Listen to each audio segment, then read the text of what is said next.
Y en Puno sorpresivamente aparecieron pintas con el símbolo de la hoz y el martillo en las paredes de diversas casas de la ciudad altiplánica. Junto a estas pintas figuraban también inscripciones reivindicativas a la lucha armada. Algunos vecinos, al ver los símbolos, optaron por borrar de inmediato las pintas. También aparecieron panfletos con amenazas de muerte de un supuesto grupo de aniquilamiento contra los jurados especiales que deben llevar adelante los comicios de noviembre próximo.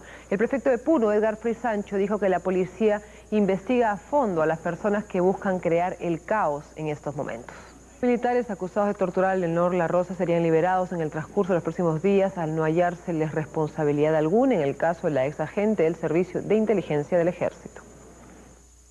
Y dice que teniendo en consideración que ellos llevan ya detenidos más de 5 años y medio, debe decretarse su inmediata libertad. Es así como los presuntos torturadores de Leonor La Rosa, el comandante José Salinas Usunaga, así como el mayor Percy Salceo Sandoval, podrían ser puestos en libertad en las siguientes semanas, ya que Leonor La Rosa, según el fiscal supremo del Consejo de Justicia Militar, no ha sufrido tortura alguna.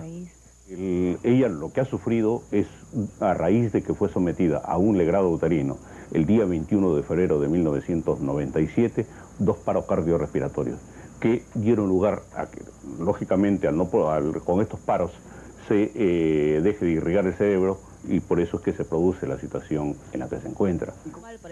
El único cargo por lo que se les considerarían 2 años de cárcel sería el de abuso de autoridad, por retener a La Rosa más de lo debido, por una supuesta fuga de información. Pretenden justificar con los 2 años en virtud de un contrato que existe de por medio. Un contrato que fue firmado el 18 de febrero de este año. ¿Qué contrato? Un contrato donde el Estado, el documento que es firmado por el presidente de la República, 4 ministros y Leonor La Rosa, le reconocen a Leonor La Rosa la suma de $120.000. Pero lo más grave es que dice que es un proceso ya concluido. El 18 de febrero de este año, dicen que es un proceso ya concluido. Los trámites que se hacen ante las instancias internacionales implican el reconocimiento del Estado de un daño sufrido y el pago de una indemnización. Y posteriormente se hacen los procesos. Por su parte, el congresista Heriberto Benítez sostiene que existe una clara tendencia del Tribunal Militar a favorecer a los presuntos implicados en este caso. Si ellos quieren liberar a los responsables del delito de función, que lo hagan, pero que no toquen el tema de la tortura, porque eso le corresponde al fuero común. Mientras continúa la polémica entre ambos letrados, Carmela, la esposa del comandante del ejército José Salinas, espera que el proceso llegue pronto a su fin y poder tener a su esposo nuevamente en casa. Que lo quiero mucho, que tenga confianza, que Dios tarda pero no olvida, que estamos con él, toda su familia. David Vidal, América Noticias.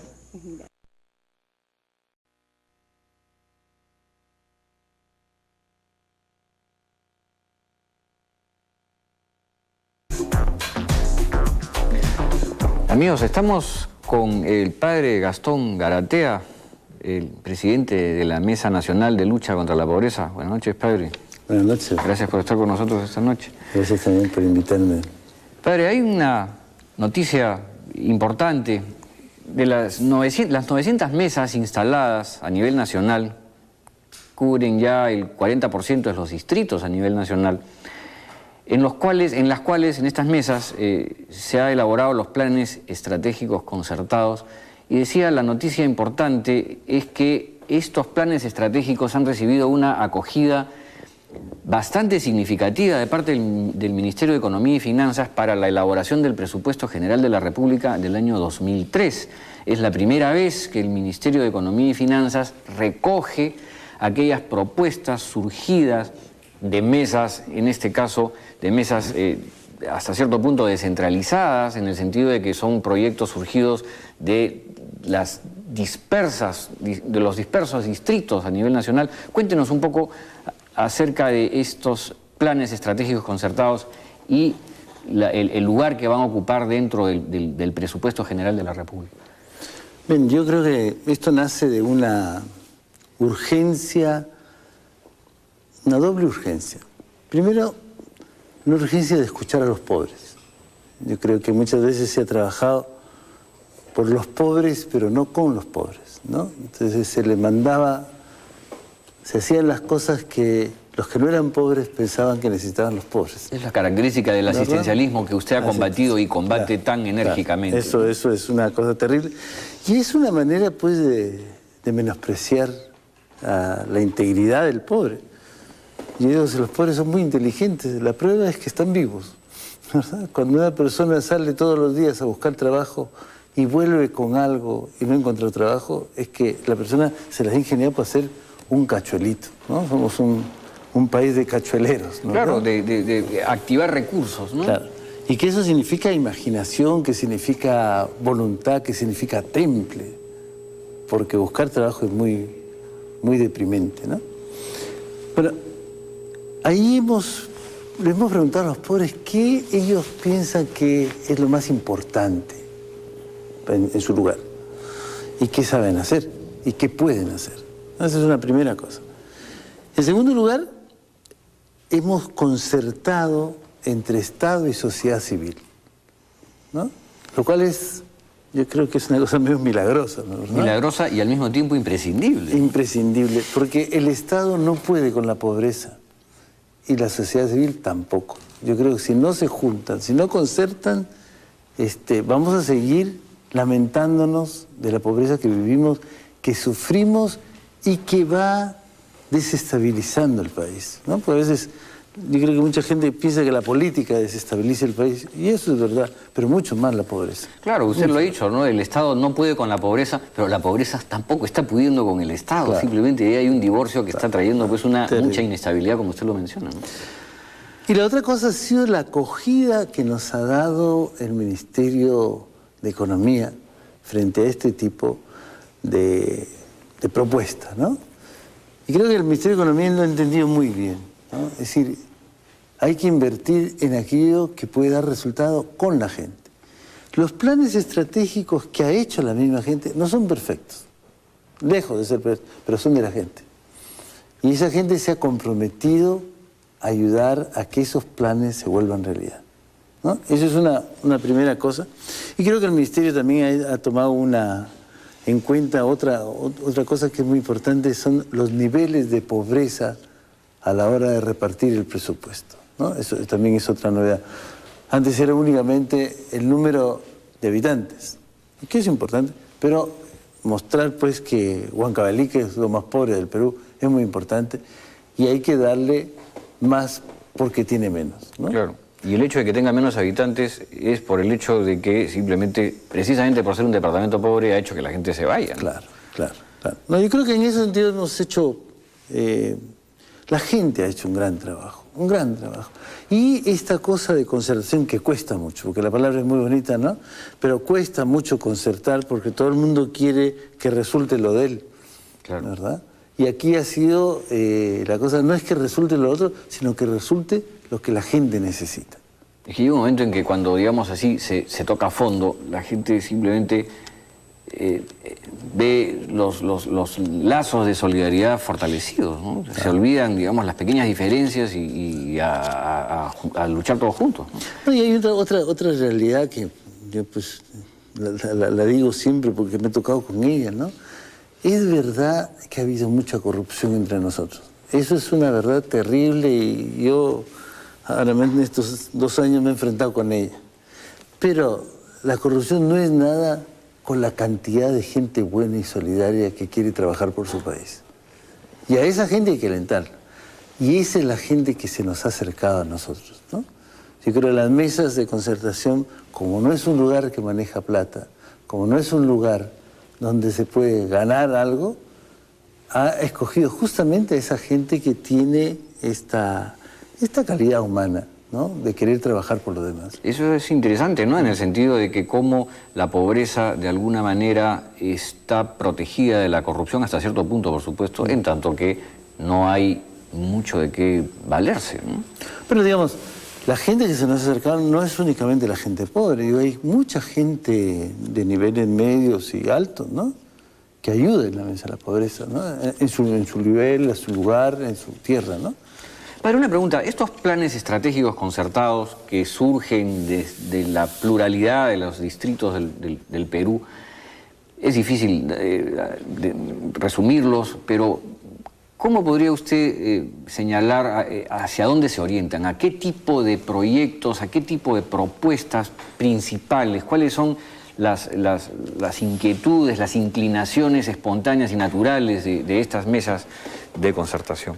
Bueno, son muy diferentes sobre todo, son diferentes con la selva. La selva reclama más planes de infraestructura, ¿no? Y es normal, es lo que uno ve. O sea, vías de comunicación. Vías de comunicación. En la costa y en la sierra, sobre todo en la sierra, se pide más calidad de vida, ¿no? Se pide más educación. El tema de educación es un tema muy importante. El tema salud es un tema importante. Y el tema empleo. Eso sí es característico de todo el mundo, ¿no? El problema del empleo es muy, muy grave.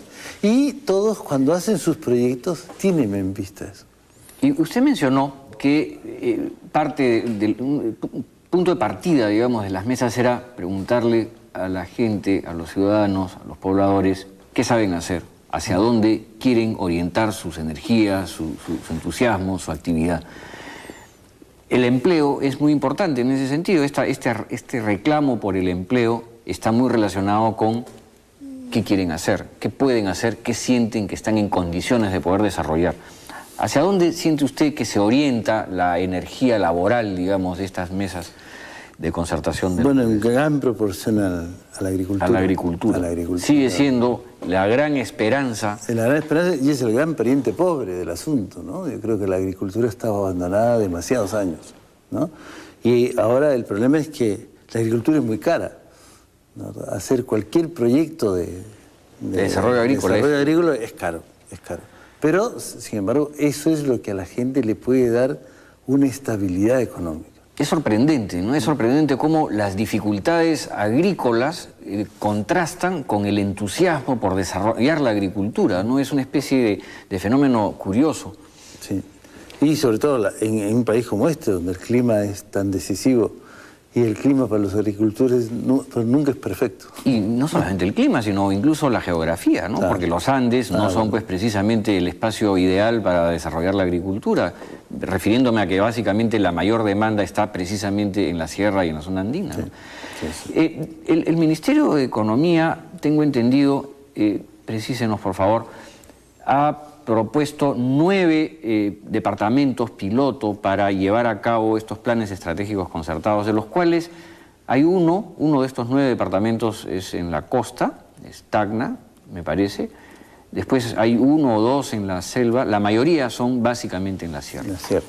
Bueno, eso no, claro, los pilotos no significa que los otros no se vayan a tomar en serio los planes, ¿no? En estos pilotos se va a fijar mucho más la atención, se va a darles una ayuda mayor en cuanto a la ejecución de los planes, pero no significa que los otros se dejen de lado. Y es verdad, se ha escogido eso porque ellos mismos los han escogido, porque le pusimos un montón de requisitos, ¿no? Que fueran realmente planes bien hechos, planes bien concertados, planes con perspectiva de desarrollo, ¿no? Entonces, estos son los que mejor cumplieron. Estos planes yo creo que van a ser muy significativos para el presupuesto del 2004. Claro, además van a ser un modelo para replicar en las demás mesas, claro, ¿no? Exacto. Y todos tienen capacidades. Eso es lo que a mí me ha entusiasmado eso, ver que todos tienen capacidad de hacer sus planes. No hemos mandado gente de afuera que haga los planes, no. La misma gente del lugar ha tenido esos recursos. Hemos mandado a veces técnicos para que corrijan los planes, cosas de esas, ¿no? Pero, yo digo, los planes son de cada departamento. Y eso creo que es una cosa muy importante. Es muy importante. Porque eso nos ayuda a seguir colaborando con la gente, ¿no? Seguir haciendo el año siguiente planes más perfectos, mejor, más eficientes, más productivos. Eso entusiasma, ¿no?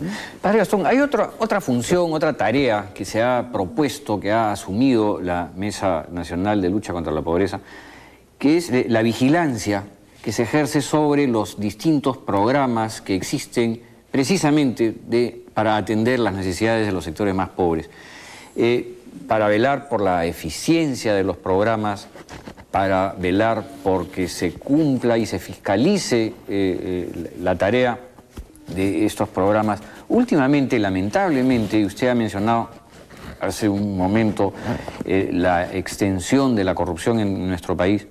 Hemos visto cómo en instituciones tan importantes como el PRONA han estado, digamos, no digamos únicamente derivándose fondos hacia cosas absolutamente, digamos, frívolas y superficiales, sino que es algo aparentemente mucho más grave que eso. ¿Qué posibilidad de reaccionar tiene la mesa de concertación frente a situaciones de esta naturaleza que aparentemente exceden cualquier posibilidad de reacción?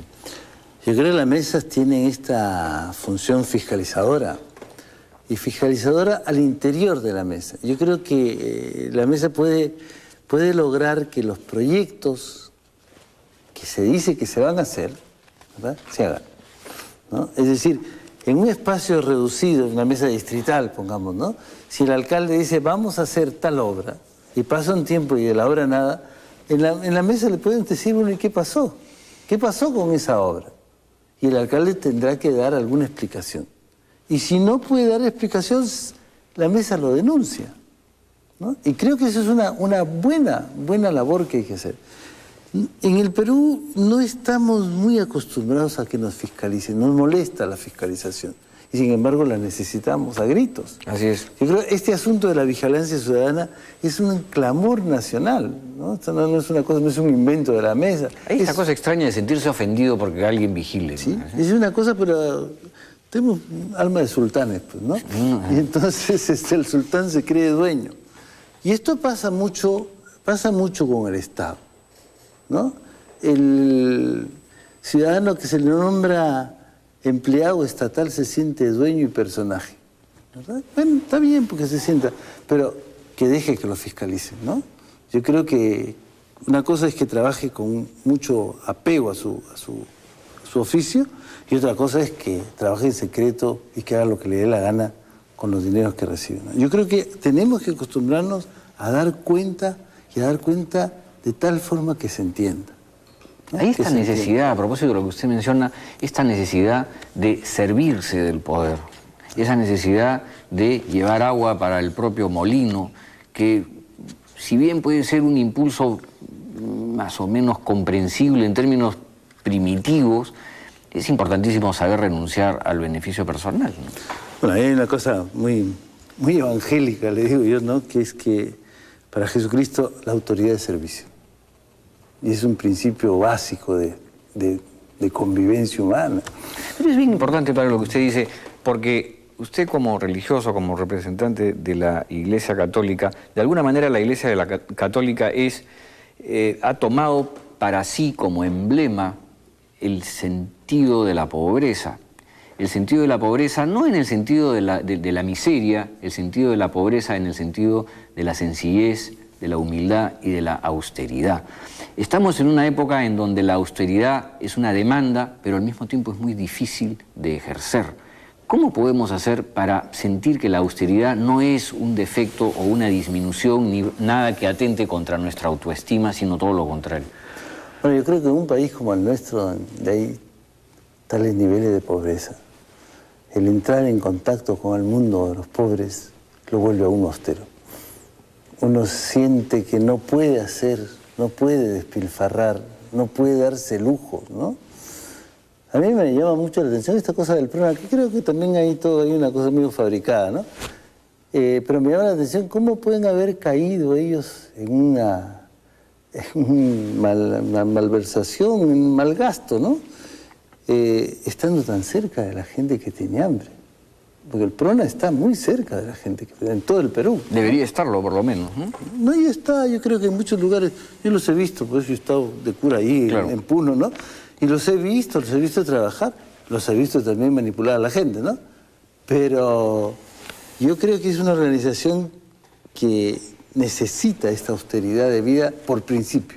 Padre, usted ha mencionado, y tenemos que ir un poco a este punto que me parece muy importante, usted ha hablado esto de manipular a la gente. También una de las funciones de la Mesa Nacional de Lucha contra la Pobreza es velar porque el proceso electoral no se vea, digamos, dañado por la manipulación precisamente de las instituciones o de las organizaciones de ayuda a la pobreza con funciones electorales, con funciones partidarias. Cuéntenos un poco acerca de cómo está actuando en su trabajo para prevenir el uso irresponsable y en función de intereses políticos de precisamente la lucha contra la pobreza. A pesar de que a nosotros no nos toca como tarea lo político, no lo electoral, sin embargo, nos toca vigilar eso, ¿verdad? Que los proyectos no sean manipulados políticamente y menos electoralmente, ¿no? Y eso es un trabajo bien difícil, sobre todo en provincias. Provincias es mucho más complicado, porque ahí está toda esta cosa del pueblo chico, infierno grande, ¿verdad? Vienen las relaciones, las amistades y las enemistades, ¿verdad? Y donde la confusión entre lo público y lo privado, lo propio y lo colectivo se pierde, se desdibuja, ¿no? Pero ahí yo creo que esta cosa de la mesa, la rectitud de la gente en la mesa y la claridad que ha sido extraordinaria, ¿no? Con que aquellos miembros de las mesas que iban a ser candidatos se retiraron en el momento oportuno y lo dijeron clarísimo. ¿Se retiraron de las mesas? Sí, se retiraron del trabajo de la mesa porque iban a postular como candidatos de tal o cual partido, en fin. Ese es un indicio verdaderamente Y eso ha sido notable. buenísimo, porque yo lo pensé con mucho miedo, lo reconozco, ¿no? Que iba a tener que convencer a la gente. No iba a convencer a nadie. La gente sola se retiró. Y eso nos ha dado muy buena salud, ¿no? Dentro de las mesas. Padre, se nos ha ido el tiempo volando verdaderamente. Ha sido un gusto tenerlo esta noche acá en Tribuna Libre. Esperamos tenerlo nuevamente para hablar de muchas otras cosas. Entre otras cosas, la Comisión de la Verdad, de la cual usted es miembro importantísimo. Le agradecemos su presencia esta noche. Muchas gracias a ustedes también.